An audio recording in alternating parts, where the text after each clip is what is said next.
నమస్తే, welcome to special drive. నేను విజయ.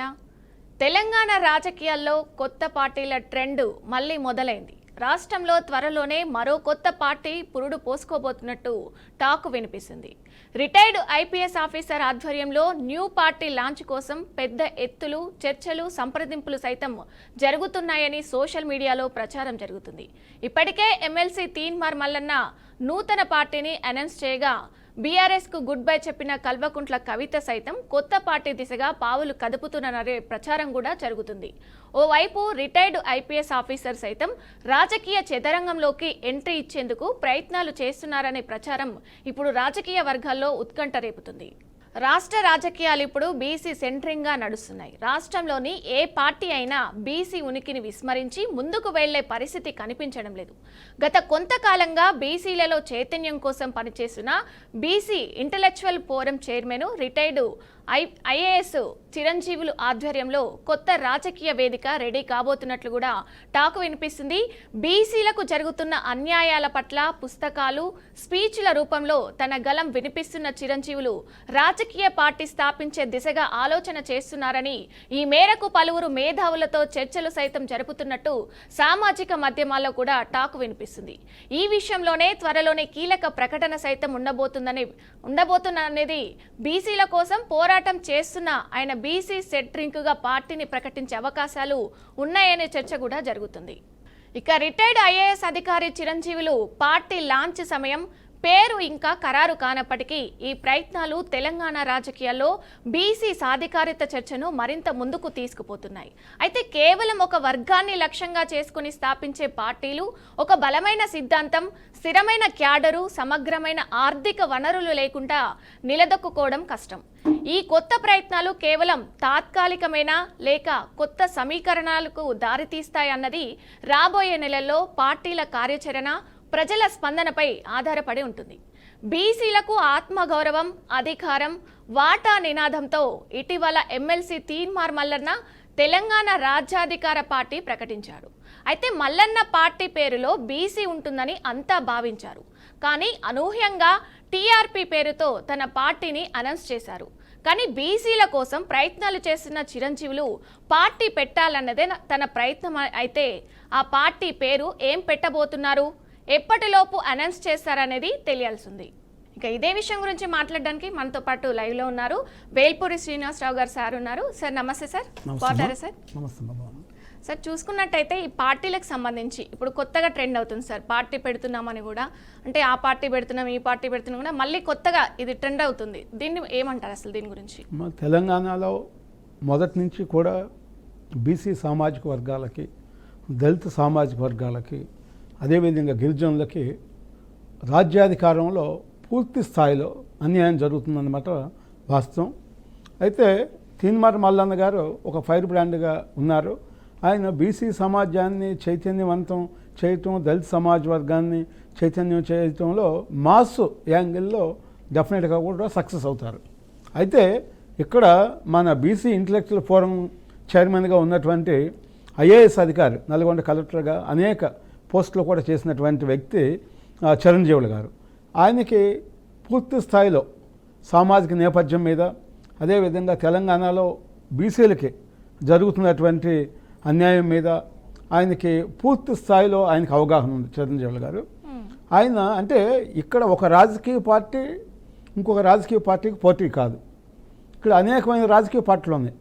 Congress party ఉంది, బీజేపీ ఉంది, ఇంకా కొన్ని పార్టీలు ఉన్నాయి. ఏ పార్టీలు ఉన్నా కూడా బీసీలకి రాజ్యాధికారం ఇచ్చే విషయంలో ఈ 79 సంవత్సరాల్లో వాళ్ళు ఏ రోజు కూడా కనీస ప్రయత్నం అనేది చేయలేదన్నమాట. ప్రస్తుతం మన ప్రభుత్వంలో చూసుకుంటే మరి ముఖ్యమంత్రిగా రేవంత్ రెడ్డి గారు ఉన్నారు, మరి ఉప ముఖ్యమంత్రిగా బట్టి విక్రమార్కగా ఉన్నారు.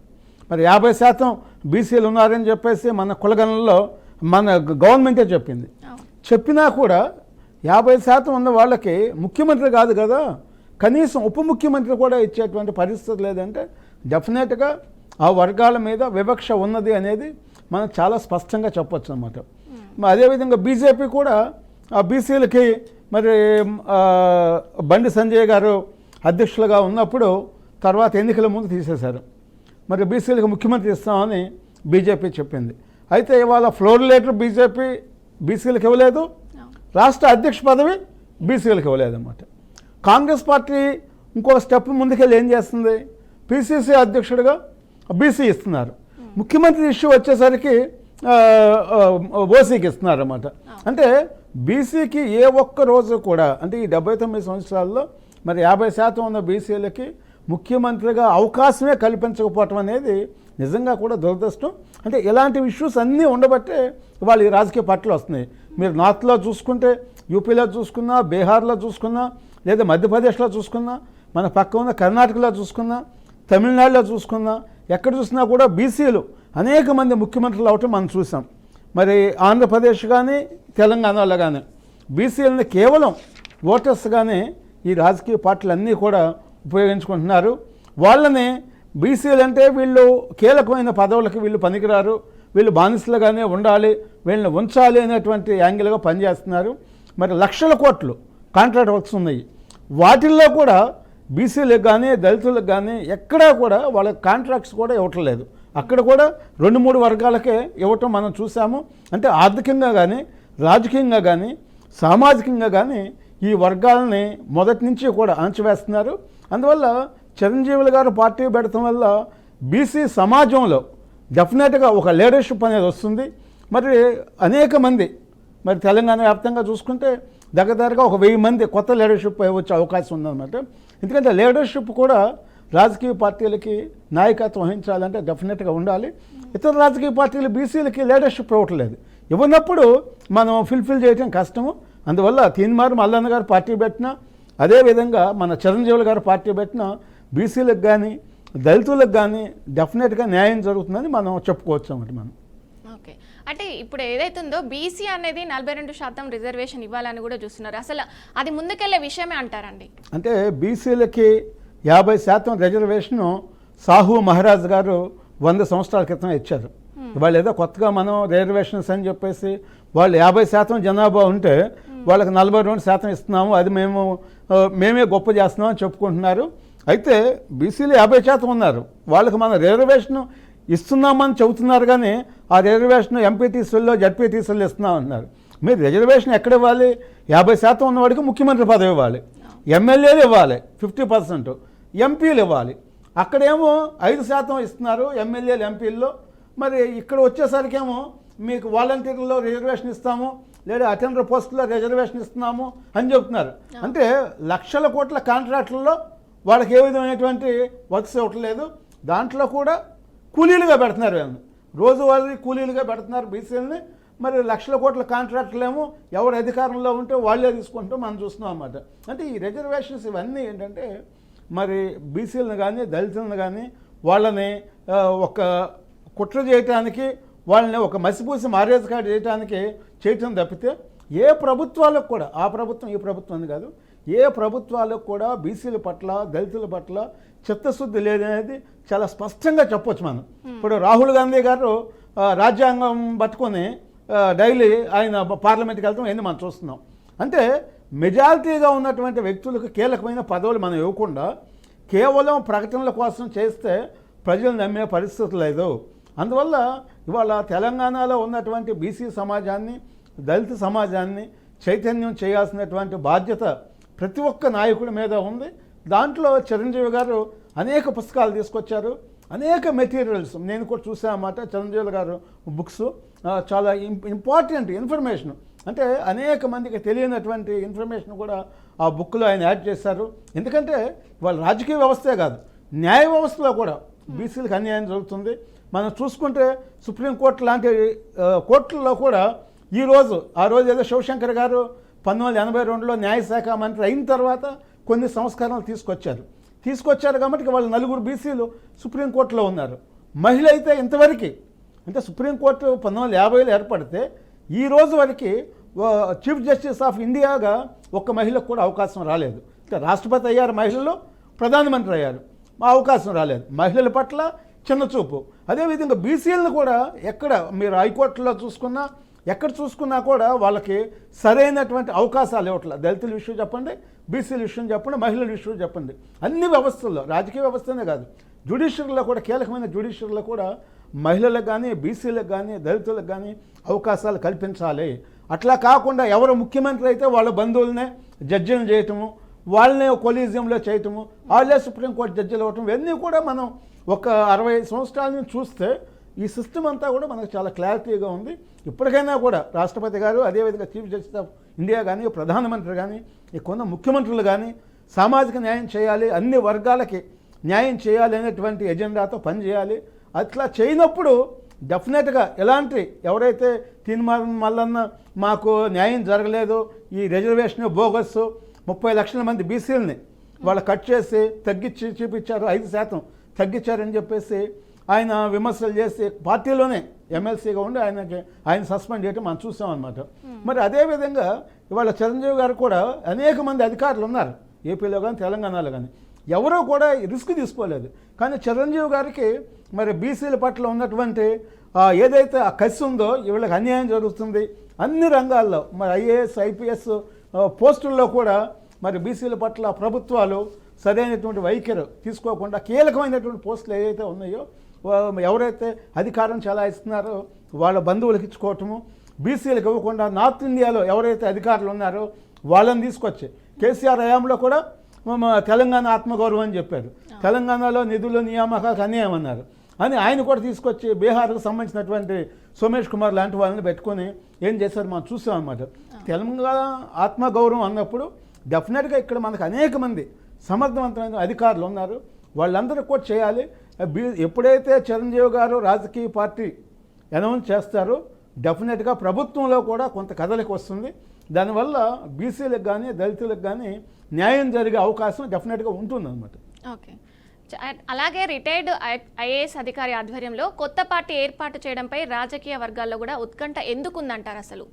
అంటే రాజకీయ వర్గాలు ఇప్పటివరకే కేవలం 2-3%, 1% ఉన్నటువంటి వర్గాలే రాజ్యాధికారంలో ఉన్నాయి.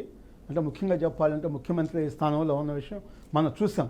ఇవాళ చిరంజీవి గారు లాంటి వ్యక్తులు ఇవాళ ఆయన ఇంటలెక్చువల్ అనే కాదు, ఆయన సామాన్య ప్రజలతో కూడా ఏ విధంగా మమాయకం అవుతారు అనేది నేను అనేక చోట్ల నేను గ్రౌండ్ లెవెల్లో కూడా నేను చిరంజీవి గారిని నేను చూశాను. నేను అంటే ఎప్పుడైతే రాజకీయ చైతన్యం అనేది వస్తుందో ఆ చైతన్యం వచ్చినప్పుడు అధికారం మన దగ్గర నుంచి పోతుంది, బీసీలు వశం అవుతుంది.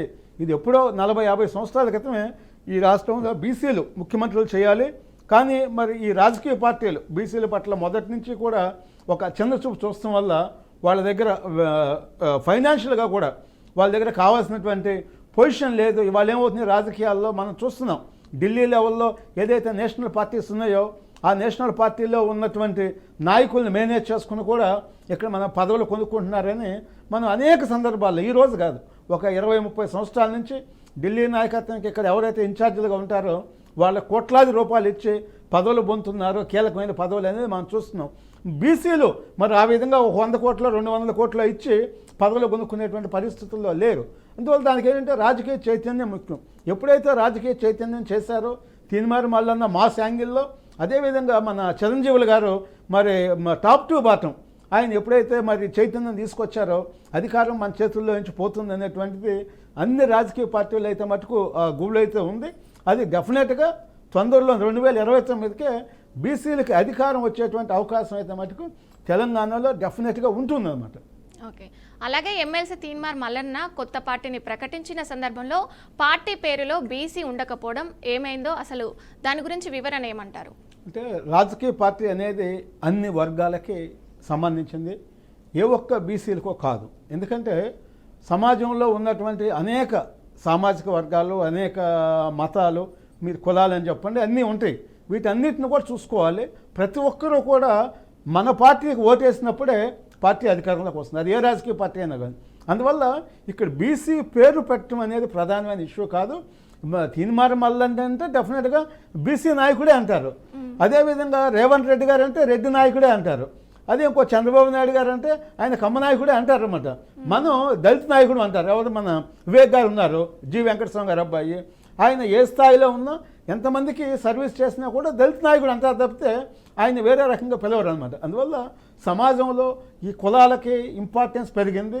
డెఫినెట్గా కులాలతోనే సంబోధిస్తున్నారు. ఎప్పుడైతే చిరంజీవులు గారు వచ్చారో ఆయన్ని బీసీగానే చూస్తారు. ఆయన ఎన్ని మంచి పనులు చేసినా, ఎన్ని సామాజిక వర్గాలకు సహాయం చేసినా చూస్తారు. అయితే ఇక్కడ ఏంటంటే ఎవరైనా ఆ సామాజిక వర్గాన్ని ప్రేమించుకోవచ్చు, ఇతర వర్గాలను కూడా అందరినీ గౌరవించాలి, అందరికీ న్యాయం చేయాలి. చేసినప్పుడే ఏ రాజకీయ పార్టీ అయినా కూడా ఉంటుంది. అట్లా కాకుండా కేవలం 2 పార్టీలే ఉంటే వీళ్ళు అన్యాయం చేస్తే వాళ్ళ దగ్గరికి వెళ్తున్నారు, మరలా వాళ్ళు అన్యాయం చేస్తే వీళ్ళ దగ్గరికి వస్తున్నారు. ఇవాళ అలాంటి పరిస్థితి లేకుండా బీసీస్ నుంచి ఒక రాజకీయ పార్టీ వచ్చినప్పుడు ఈ 79 సంవత్సరాల్లో దళితులకు కానీ బీసీలకు కానీ ఏ విధమైనటువంటి అన్యాయం జరిగింది, మనకి ఎందుకు రాజ్యాధికారం మనకు దక్కట్లేదు, ఈ రాజకీయ పార్టీలు మనల్ని ఎందుకు చిన్నచూపు చూస్తున్నాయి అనేది సామాన్యమైన వ్యక్తులకి మొన్న తెలంగాణ ఉద్యమంతో కొంత రాజకీయ చైతన్యంగానే వచ్చింది. కానీ ఎంత వచ్చినా కూడా రాజకీయ పార్టీ లేదు బీసీకి. లేకపోవటం వల్ల అది మళ్ళీ కేసీఆర్ గారి దగ్గరికి వెళ్ళిపోయింది. ఆ రోజు దళితులను సీఎం చేస్తామని చెప్పారు. మరి దళితులను సీఎం చేస్తామని చెప్పేసి మళ్ళీ 2 సార్లు కూడా కేసీఆర్ సీఎం అయిన విషయం మనం చూస్తాం అనమాట. అంటే అలాంటి పరిస్థితి జరగకూడదంటే డెఫినెట్గా బీసీ పార్టీలు ఇవన్నీ రావాల్సిందేనో. వచ్చినప్పుడే నాయకత్వం ఒక గ్రామ స్థాయి నుంచి కొన్ని వేల మంది నాయకులు వస్తారు. ఎప్పుడైతే నాయకులు పటిష్టంగా బలంగా ఉన్నారో డెఫినెట్గా వాళ్ళకి అధికారం వస్తుందన్నమాట. ఆ విధంగా జరిగినప్పుడు మాత్రమే బీసీలు కానీ దళితులు కానీ తెలంగాణలో కానీ ఆంధ్రప్రదేశ్లో కానీ రాజ్యాధికారం సాధిస్తారు. ఎందుకంటే సామాజిక న్యాయం అనేది మన రాజ్యాంగానికి ఒక ఆత్మ లాంటిది. ఆ సామాజిక న్యాయం దురదృష్టకరం ఈ తెలుగు రాష్ట్రాల్లో ఈ రోజు వరకు లేదని మనం చెప్పొచ్చు. డెఫినెట్గా 2029లో 2 రాష్ట్రాల్లో కూడా సామాజిక న్యాయం డెఫినెట్గా ఇంప్లిమెంట్ అవ్వాలి. అయినప్పుడే ఈ వర్గాలందరికీ కూడా న్యాయం జరుగుతుంది. ఎస్, అవును సార్. అలాగే చూసుకున్నట్లయితే బీసీ సెంట్రిక్ రాజకీయ వేదిక ఏర్పాటులో మన చిరంజీవి గారి పాత్ర ఏ విధంగా ఉండబోతుంది, అసలు ఏంటి? చిరంజీవి గారు అనేక జిల్లాల పర్యటనలు చేస్తున్నారు. ఆయన పర్యటనలో స్థానికంగా అనేక అంశాలు, ఒక రాజకీయంగానే కాదు, అక్కడున్నటువంటి ఉద్యోగుల ఇష్యూలో కానీ, మరి సామాన్యమైన పేదల ఇష్యూలో కానీ, మరి రాజకీయ పార్టీలు కానీ, అక్కడ ఉన్నటువంటి ప్రజాప్రతినిధులు కానీ ఏ విధంగా వీళ్ళని అణచివేస్తున్నారో, వీళ్ళ మీద తప్పుడు కేసులు, కొన్ని వేల కేసులు తప్పుడు కేసులు పెడుతున్నారు. వీరికి ఒక దిక్కు మొక్కు లేకుండా పోయింది. మరి ఎలాంటి పరిస్థితుల్లో ఒక ఐఏఎస్ అనేటువంటి ఒక హోదాతో రాజకీయ పార్టీ పెట్టినప్పుడు డెఫినెట్గా కామన్ మ్యాన్ కూడా మాకు చిరంజీవి గారి వల్ల మాకు న్యాయం జరుగుతుంది అనేటువంటిది ఒక భావన అయితే డెఫినెట్గా వస్తుంది. వచ్చినప్పుడు ఆటోమేటిక్గా వాళ్ళందరూ కూడా చిరంజీవి గారి నోటీస్కి వాళ్ళ యొక్క న్యూస్ అంటే అక్కడ ఉన్నటువంటి సమస్యలు కానీ, అణచివేతలు కానీ, మరి భూ కబ్జాలు కానీ, దాడులు చేయటం కానీ, ఇవన్నీ కూడా మనం రెగ్యులర్గా చూస్తూ ఉన్నాం అన్నమాట. మరి నిన్న కూడా ఒక లంబాడీ సామాజిక వర్గానికి సంబంధించినటువంటి వ్యక్తులను కూడా తీసుకెళ్లి పోలీస్ స్టేషన్లో 3rd డిగ్రీ ఇవ్వటం, యూరియా దాని మీద ధర్నా చేస్తే ఇవన్నీ చూసాం అన్నమాట. మరి అదే 3rd డిగ్రీ ఎవరైతే అధికారంలో ఉన్నారో వాళ్ళ బంధువులను తీసుకెళ్ళి చేస్తారా, చేయరు. అంటే ఒక దళితులన్నా, మరి గిరిజనులన్నా, మరి బీసీలన్నా ఈ వర్గాల పట్ల ఏ విధమైనటువంటి వైఖరి తీసుకున్నా, వీళ్ళని ఎంత అణచివేసినా, వీళ్ళ మీద ఏ విధమైన దాడులు చేసినా వీళ్ళకి ఎవరూ కూడా రక్షణ లేదు అనేటువంటిది చాలా స్పష్టంగా కనపడుతుంది. ఇవన్నీ చూసి చిరంజీవులు గారు రాజకీయ పార్టీ పెట్టాలనేటువంటి నిర్ణయం తీసుకోవటాన్ని మటుకు డెఫినెట్గా మన ప్రజాస్వామ్యవాదులు కానీ, అన్ని వర్గాలు కానీ అభినందించాలి. ఏ రోజైనా రాజకీయ పార్టీలు 1-2 కాదు, ఒక 4-5 వచ్చినప్పుడు మాత్రమే ప్రజలకు కూడా పూర్తి స్వేచ్ఛ ఉండిద్ది. ఏ రాజకీయ పార్టీని మనం ఎంచుకోవాలి, ఏ రాజకీయ పార్టీని ఎంచుకుంటే మన అందరికీ న్యాయం జరుగుతుంది అనేటువంటిది డెఫినెట్గా ప్రజలు ఆలోచిస్తారు. ఆ విధంగా తెలంగాణ సమాజం ఎంతో చైతన్యవంతమైంది కాబట్టి ఈ 2029లో బీసీలకి దళితులకి రాజ్యాధికారం రావాలని, అప్పుడే మన రాష్ట్రం అన్ని రంగాల్లో ముందుకెళ్ళటానికి అవకాశం ఉంటుంది. అలాగే చూసుకున్నట్టయితే ఇప్పుడు తెలంగాణ రాజకీయాల్లో బీసీ సాధికారితపై ఈ కొత్త పార్టీలు ప్రయత్నం చేస్తున్నాయి కదండి. అలా ఎమ్మెల్సీ కవిత కూడా ఇప్పుడు పార్టీ పెడుతుందని కూడా టాక్, ఎప్పుడైతే జైలు నుంచి బయటకు వచ్చారో అప్పటి నుంచి కూడా వస్తుంది. అసలు ఏ విధంగా ప్రభావం చూపగలదంటారు ఇవన్నీ? కవిత గారు పార్టీ అనేది మనం చాలా స్పష్టంగా చూసాం. ఎప్పుడైతే కేసీఆర్ గారు అధికారంలో ఉండి 10 సంవత్సరాలు ఈ రాష్ట్రాన్ని ఏ విధంగా దోపిడీ చేశారో, కేటీఆర్ కానీ, హరీష్ రావు కానీ, సంతోష్ కానీ, వీళ్ళందరూ కూడా ఫ్యామిలీ మెంబర్స్ ఏ విధంగా దోపిడీ చేస్తారో మనం చూస్తాం.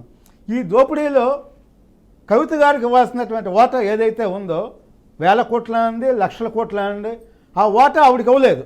అక్కడ షర్మిల గారికి జగన్మోహన్ రెడ్డి ఏ విధంగా వాటా ఇవ్వకుండా మరి విజయలక్ష్మి గారి మీద కేసులు పెట్టి షర్మిల గారి మీద కేసులు పెట్టారు మనం చూసాం. ఆంధ్రప్రదేశ్లోనేమో జగన్మోహన్ రెడ్డి గతంలో ఉన్నటువంటి లక్షల కోట్ల రూపాయలు వాళ్ళకి వాటా పంచలేదని చెప్పేసి వాళ్ళ కోట్లలో కూడా వేసుకోవటము, మరి ఇవన్నీ కూడా మనం చూస్తున్నాం. ఇదంతా కేవలం రాజకీయంగా ఉన్నటువంటి, మరి వాళ్ళు అధికారంలో ఉన్నప్పుడు దోపిడీ చేసిన సొమ్ముని అందరికీ పంచుకోలేదు, అందుకని పంపకాల్లో తేడాలు వచ్చి పార్టీ పెట్టారు తప్పితే వీళ్ళు ప్రజల కోసం పెట్టలేదు అనేది చాలా స్పష్టం. సార్, పంపకాల్లో తేడా వచ్చిందని చెప్పి బయటకు వచ్చిందంటారా కవిత కానీ షర్మిల కానీ పంపకాల్లో తేడాలు వచ్చింది చాలా స్పష్టంగా. అనేక సందర్భాల్లో వాళ్ళు కూడా మా నాన్నగారు ఉన్నప్పుడే చెప్పారు అందరికీ సమానమైన వాటాలు ఉంటాయి అని చెప్పేసి వాళ్ళు కూడా చెప్పడం జరిగింది మీడియాలో కూడా. మరి ఇక్కడ కవిత కూడా మరి టోటల్గా కేటీఆర్ కంట్రోల్లోకి వెళ్ళిపోయింది, నాకు న్యాయం జరగలేదు, నాకు పదవుల్లో న్యాయం జరగలేదు, నాకు మంత్రి పదవి రాలేదు, లేదా కేంద్రంలో జాయిన్ అయితే నేను రాజ్యసభగా ఉన్నా, ఎంపీగా ఉన్నా, అక్కడ నాకు కేంద్ర మంత్రి పదవి వచ్చేది, అది కాకుండా దాన్ని అడ్డుకున్నారు, నా మీద కుట్రలు చేశారు, మరి ఏదైతే దోపిడీ చేశారో లక్షల కోట్లు అంటున్నారో వాటిల్లో నా వాటా నాకు ఇవ్వలేదు అని చెప్పేసి వాళ్ళు బహిరంగంగా అనేక సందర్భాల్లో డిస్కషన్ చేసుకోవటం, ఇవన్నీ కూడా బయటకు రావటం మనం చూసాం అనమాట. మరి కాళేశ్వరం లాంటి ప్రాజెక్టులోనే 8,000 కోట్లు అవినీతి జరిగిందో మనం చూసాం. ఈరోజు కవిత అధికారంలో ఉన్నప్పుడు ఏ రోజు కూడా చింతమడకంటే వాళ్ళ జన్మస్థలం, మరి అక్కడికి సిద్దిపేట దగ్గర చింతమడకి ఏ రోజు వెళ్ళలేదు. మరి ఈరోజు అధికారం లేనప్పుడు వాళ్ళు వెళ్ళి నేను మన హరీష్ రావు అంతం చూస్తాను, నేను హరీష్ అంతమే నా పంతం అని చెప్పేసి అవుట్ స్టేట్మెంట్ ఇవ్వటం మనం చూసాం అనమాట.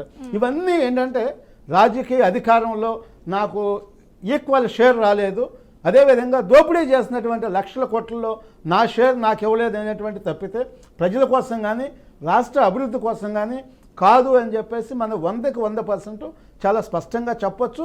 ఆ పరిణామాలన్నీ కూడా జరుగుతుంది, డైలీ మీడియాలో వస్తుంది, వాళ్ళ అనుచరులు మాట్లాడుతున్నారు, వీళ్ళు మాట్లాడుతున్నారు, అన్నీ అక్కడ వైఎస్ఆర్ ఫ్యామిలీ కానీ ఇక్కడ కేసీఆర్ ఫ్యామిలీ కానీ ఈ రాష్ట్రాన్ని హోల్సేల్గా లూటీ చేశారనేది 100కి 100% స్పష్టం. దాంట్లో ఏ విధమైనటువంటిది మనం ఇప్పుడు కూడా అంటే 79 సంవత్సరాల స్వాతంత్రం వచ్చిన తర్వాత కూడా మనం వాస్తవాలు మాట్లాడుకోలేకపోతే, వాక్ స్వాతంత్రం లేకపోతే ఇంకా మనకి మీడియాలో ఇక మనం మాట్లాడుకోవటాలు ఇవన్నీ కూడా వేస్ట్ అనమాట.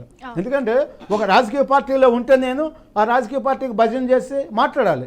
వాళ్ళు మనం ఒక విశ్లేషకులుగా వచ్చినప్పుడు ప్రజలకు వాస్తవాలు తెలియాలి, తెలిసినప్పుడు మాత్రమే వాళ్ళు కూడా ఓటు వేయటానికి మనం ఏ విధమైనటువంటి వైఖరి తీసుకోవాలి, ఎవరికి ఓట్లు వేయాలి, ఎవరికి ఓట్లు వేస్తే మన రాష్ట్రం అభివృద్ధి చెందుతుంది అనేటువంటిది ఆలోచించాలంటే డెఫినెట్గా మన మీడియా బీఆర్కే న్యూస్ ద్వారా డెఫినెట్గా వాస్తవాలు బయటకు వెళ్ళినప్పుడే మనకు కూడా మరి సమాజంలో ఇతర మీడియాలతో పోల్చుకున్నప్పుడు పలానా రాజకీయ పార్టీలకి ఈ మీడియా తుత్తుగా వ్యవహరించలేదు, నిజాన్ని నిర్భయంగా చెబుతుంది బీఆర్కే న్యూస్ అని మన న్యూస్ ఛానల్లో కూడా మంచి పేరు వస్తుంది. రైట్ సార్, చాలా మంచిగా చెప్పారు శ్రీనివాసరావు గారు. మీ విలువైన సమయాన్ని మాకు స్టూడియోకి వచ్చి అందించేందుకు ధన్యవాదాలండి. Thank you so much. చూసారు కదా, మునుముందు అంటే ఈ కొత్త పార్టీల ట్రెండ్ అనేది ఎంతవరకు వెళ్తుంది, అసలు దీనిపై ప్రజలు ఏ విధంగా స్పందిస్తారు అనేది ముందు వేచి చూద్దాం. కీప్ వాచింగ్ బీఆర్కే న్యూస్ తెలుగుడి సత్తా.